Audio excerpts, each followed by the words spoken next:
A paz do Senhor Jesus, meus irmãos amados, estou aqui com uma palavra do céu, diretamente de Deus para a igreja aqui na terra dos viventes.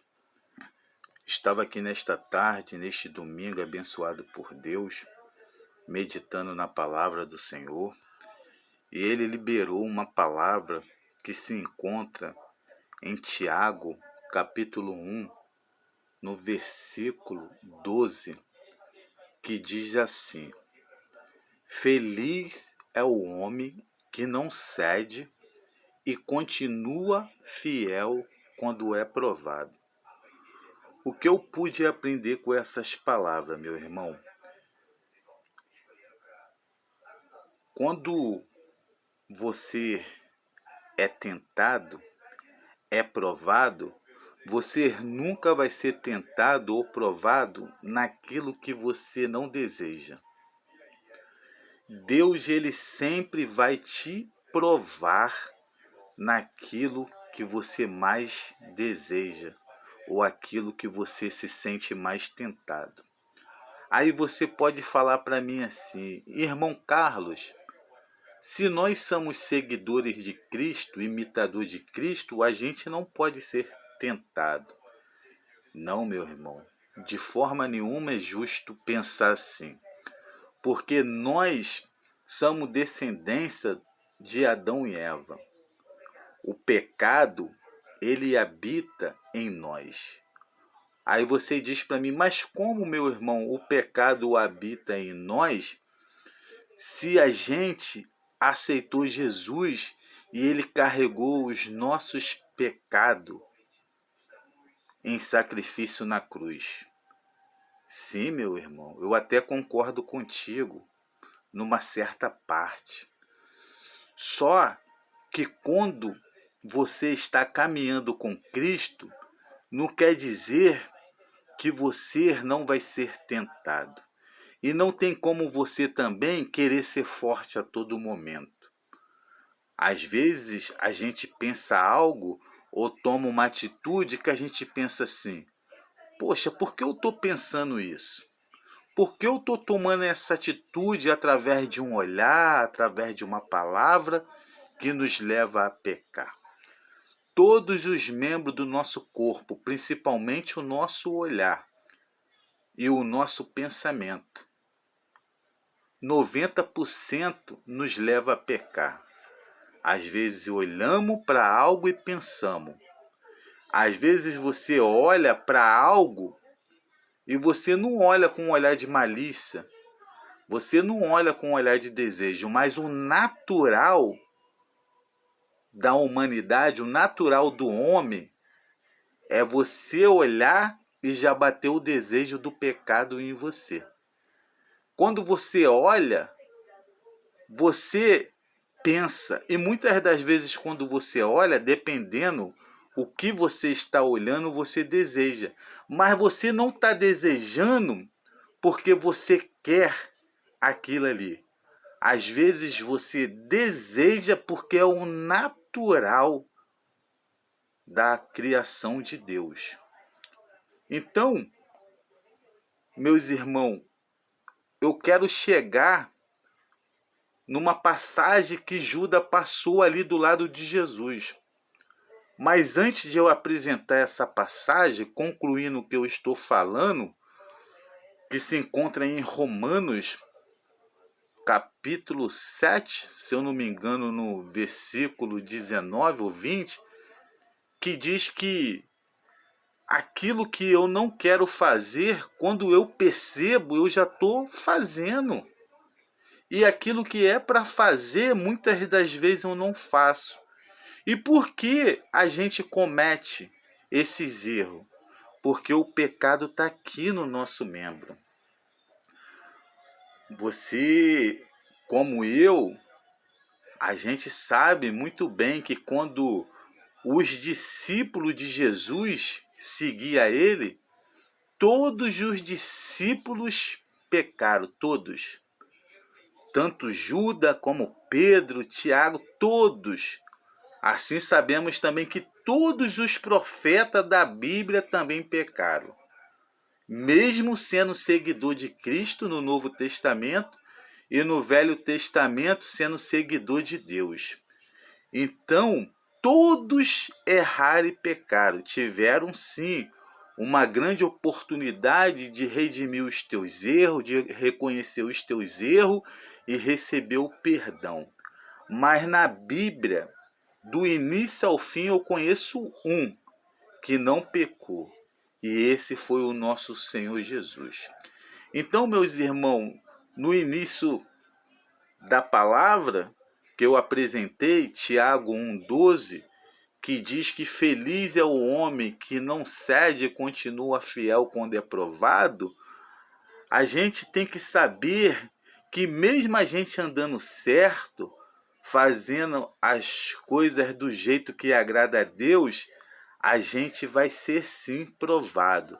E às vezes essa provação, ela não surge do diabo, porque às vezes a gente fala assim, poxa, eu estou sendo tentado, estou sendo provado, porque o diabo... Não, às vezes é o próprio Deus permitindo que você seja provado.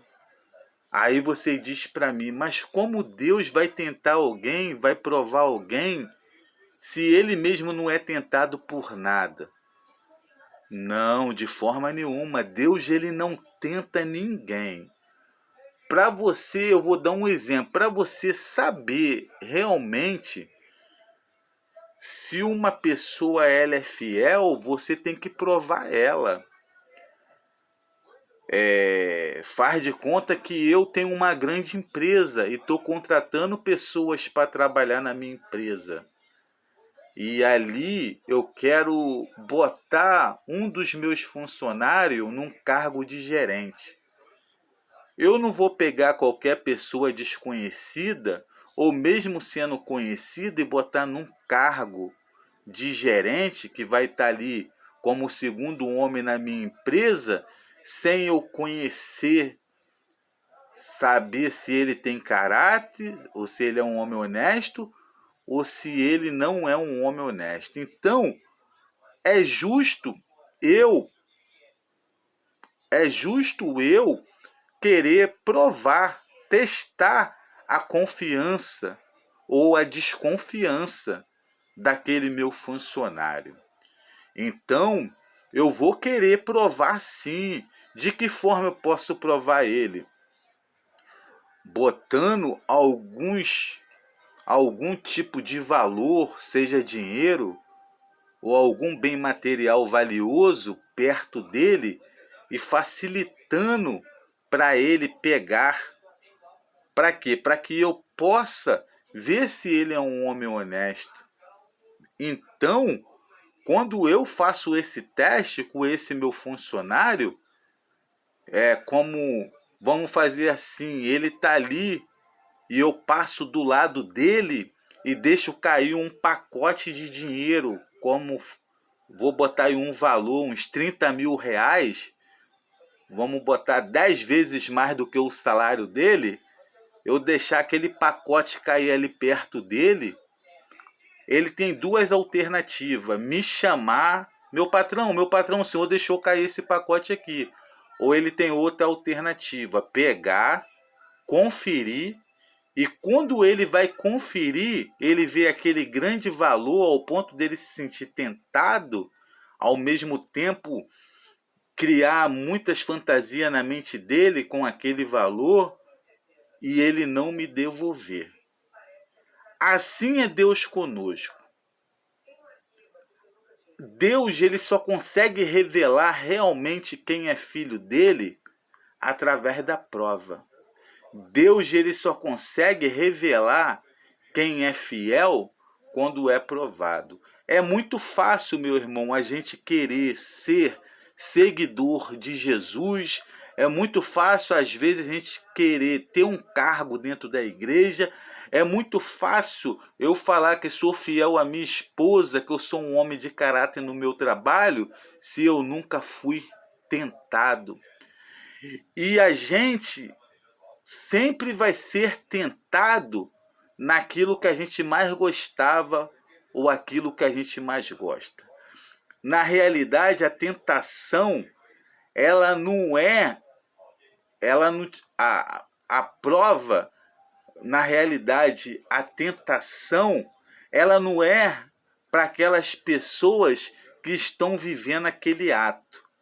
A tentação, ela é para aqueles que já foram libertos dela. Porque se eu fumava, se eu bebia, me prostituía, Deus ele pode facilitar alguém para fazer um convite para mim beber ou fumar.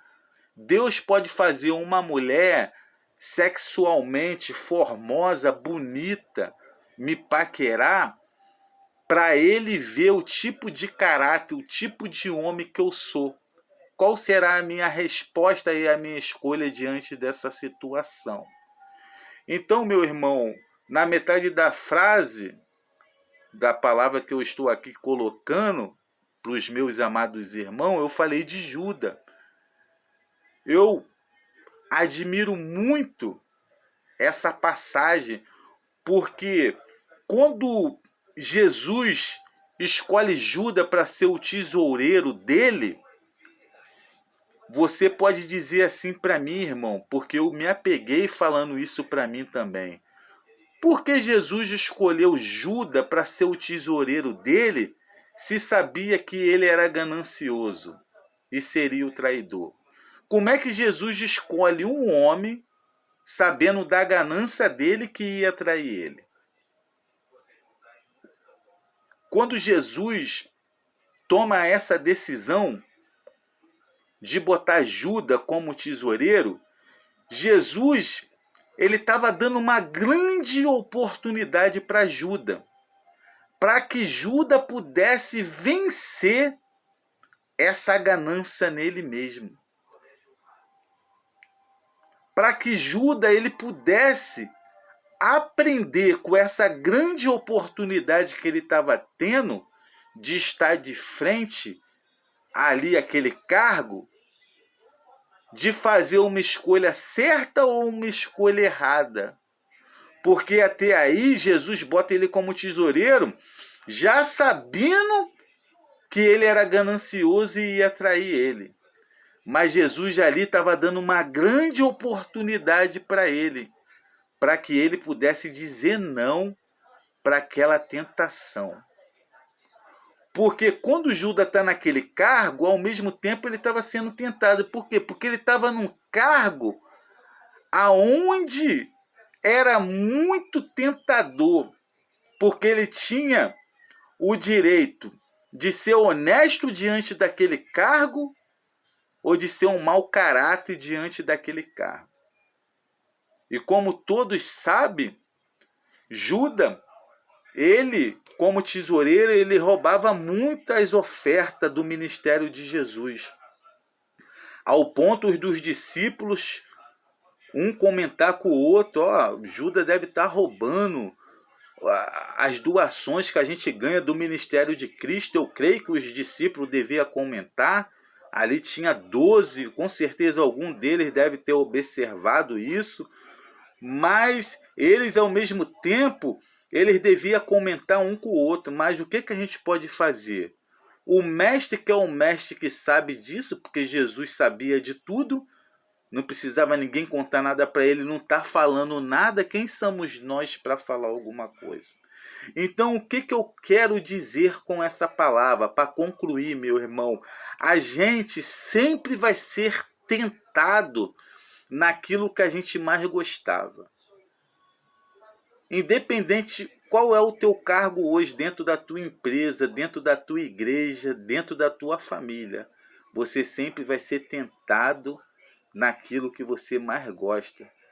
Porque Deus ele prova o homem para ver se o homem tem caráter e se vale a pena ele se manter do lado de um homem de caráter. Porque quando Deus prova o homem e aquele homem ali, ele falha naquela prova, demonstrando ser um mau caráter, Deus se afasta daquela pessoa. Mesmo que aquele homem tenta se esconder diante dos teus erros, ele pode estar até perto de Deus, ele pode achar que está até próximo de Deus, mas Deus nunca está perto de alguém que age de má fé. Então, meus irmãos, essa palavra é uma palavra de fé e, ao mesmo tempo, uma palavra de correção, porque a gente sabemos que para ser fiel, a gente vai ser tentado. Mas se você conseguir vencer essa tentação, mesmo mexendo contigo, porque a tentação às vezes é tão forte que ela abala a tua estrutura, ela abala os quatro cantos, ela abala de uma forma que você fala assim: se isso acontecer comigo, se eu for provado da forma que o irmão aí está se expressando, eu não consigo, porque nós é carne, nós é fraco.